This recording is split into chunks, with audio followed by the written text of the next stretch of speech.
हम परमेश्वर की भरोसे पे जीना चाहिए। परमेश्वर का भरोसा क्या है? हमें कोई भी पाप करेंगे सजा भुगतना पड़ता है। बहुत सारे बातें परमेश्वर का भरोसे पे जीने वाले इंसान जो भी है परमेश्वर के कार्य को आगे बढ़ाना चाहिए, क्योंकि इसलिए वचन में लिखा है अगर तुम गलत करोगे तो भुगतना पड़ेगा, सजा भुगतना पड़ेगा। आप समझने की कोशिश कीजिए।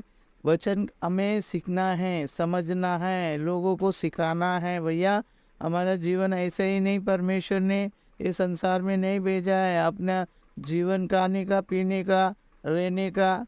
यही काम नहीं है हमारा काम। हमारा काम है परमेश्वर ने हमें बनाया तो कुछ तो काम के लिए बनाया, इसलिए हम परमेश्वर के कामों को छोड़कर संसार के कामों में लगे रहते हैं ना। इसलिए लोग परेशानी में हैं, दुख में हैं, दर्द में हैं, हर एक संकट में आती है जब परमेश्वर परमेश्वर करते हैं। लेकिन वो आने से पहले ही हमको परमेश्वर परमेश्वर करना चाहिए। इसलिए वचन में लिखा है, उत्पत्ति 41 अध्याय 52 वचन हम पढ़ेंगे। तो वचन में क्या लिखा है? लिखा है कि और दूसरे का नाम उनके यहाँ कहकर ये प्रेम रखा है कि तुझे दुख भोगने के देश में परमेश्वर ने बुलाया पलाया।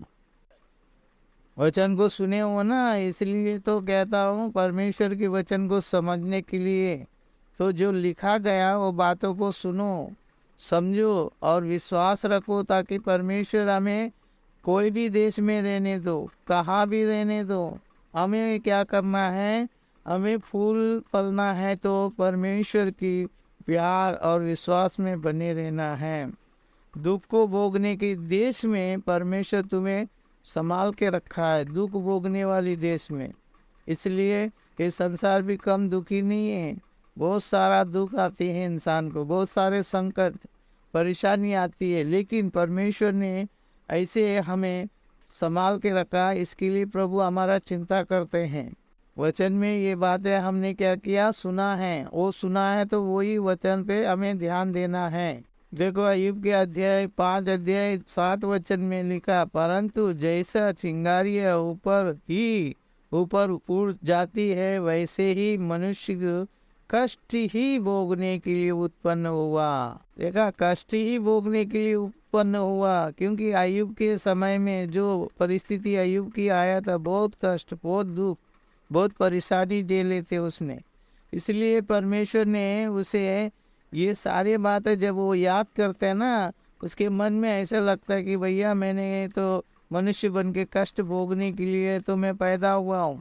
इसलिए परमेश्वर है ना, अपने भलाई करने वाले को परमेश्वर फलेंगे फूलेंगे करके आशीष देते हैं। फलने के लिए परमेश्वर ने लोगों को आशीष दिया, तो हमें फलना चाहिए। इसलिए वचन में वो जो सुख हम भोगते हैं ना, तो ऐसा ही दुख भी आते रहेंगे। दुख में आने के समय में हम परेशान हो जाते हैं, तकलीफ हो जाती है, भैया ऐसा मैं नहीं सह पा रहा हूँ। लेकिन जब परमेश्वर ने तुम्हें बनाया तो इतना तो सोचा होगा, भैया इतना सारा दुख इसको होता तो उससे मतलब निकालने के लिए परमेश्वर क्या क्या करते हैं, उसको समझना हमारे लिए ज़रूरी है।